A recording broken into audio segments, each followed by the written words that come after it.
Is there a Cambridge effect when Republicans go to speak at the Kennedy School of Government?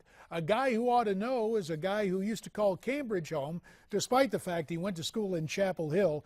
He's the talk radio host and the columnist for the Boston Herald. He's our friend Howie Carr. So Howie, give it to me straight via Skype. Is there a Cambridge effect on Republicans? Absolutely. Look at former Senator Alan Simpson. I mean, he might as well be a Democrat now. Hey, JD, I have a confession to make. I once taught a seminar at the Kennedy School. We called it Camelot High, and they said it's where you go to lose elections, like the guy that Rand Paul beat. And I had to cross a picket line to get to my class the first day. They were picketing me. Wow, so much for academic freedom, huh? You had to cross a picket line to get. Well, I'm sure you enlightened the students brave enough to come to class that day, Howie. Yeah, I know. My boss told me after you teach at Harvard, Howie, they'll treat you much differently. They won't treat you like you're just some street punk from Somerville. Well, he was wrong. It was nothing ever really changed. But you know, I think this is a pattern with Rand Paul. You know, he goes to Berkeley, same thing. He wants to get all the people from the 21st century version of the free speech movement. He goes to a La Raza group and he talked about how we need illegal aliens and we have to give jobs to illegal aliens.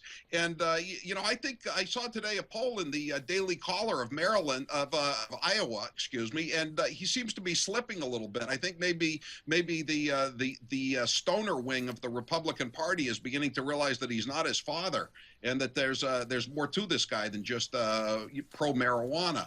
I don't think he's quite as pure, you know, pure distilled conservative as some of the others in the race, especially especially Ted Cruz. Well, I joked about a Cambridge effect and Republicans showing up there to speak at the Kennedy School of Government at Harvard, but might there be, and this may be shocking, but might there be a Clinton effect? In other words, Rand Paul trying to triangulate these different topics that while it attracted some popularity amongst millennials for his dad, did not move Ron Paul into a position to win the presidential nomination of the Republican Party. Is Rand trying to be clever with these things and plot a third way, if you will, a la Bill Clinton? Yeah, I think you may be onto something, JD. But you know, we have a saying at the State House here in Boston, and it's you can get too cute by half, and it's you know, you can't. At some point, you have to take a stand. You can't triangulate everything. You have to actually believe in something, and Rand seems to be you know, going back and forth here. I mean, he's for illegal aliens. He's for pot, but he's not for really any kind of foreign intervention. Not that anybody wants to go to war in Syria or a place like that, but he seems to be more on the Obama side of speak softly and carry a twig.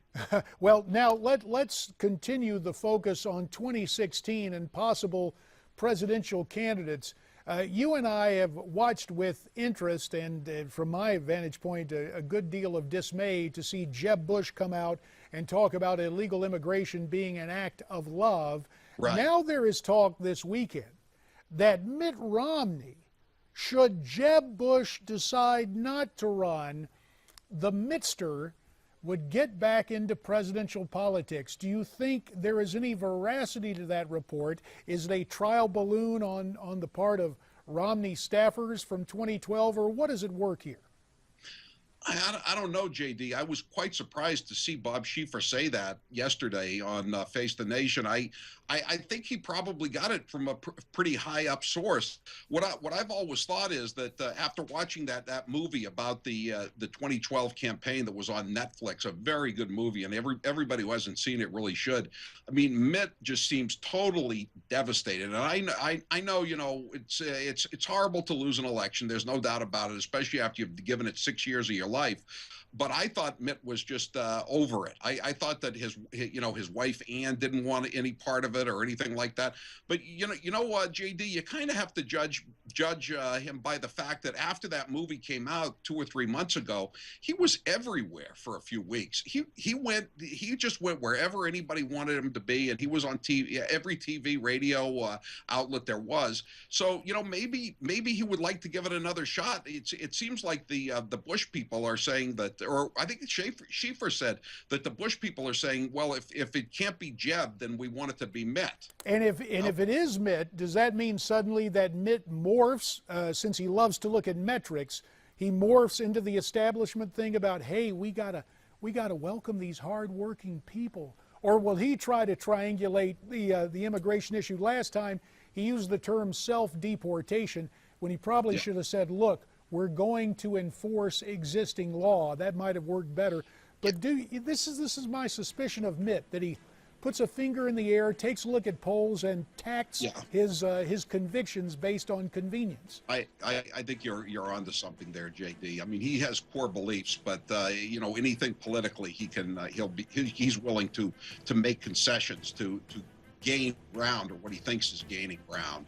Howie Carr, always insightful. We look forward to our next visit, and let's put it to people within the sound of our voices and with eyes on our respective faces. What about it? Mitt Romney back in this race? Rand Paul on again, off again about illegal immigration? What's your stance? Why don't you tweet us at Newsmax TV, #America's Forum. There's also email and Facebook.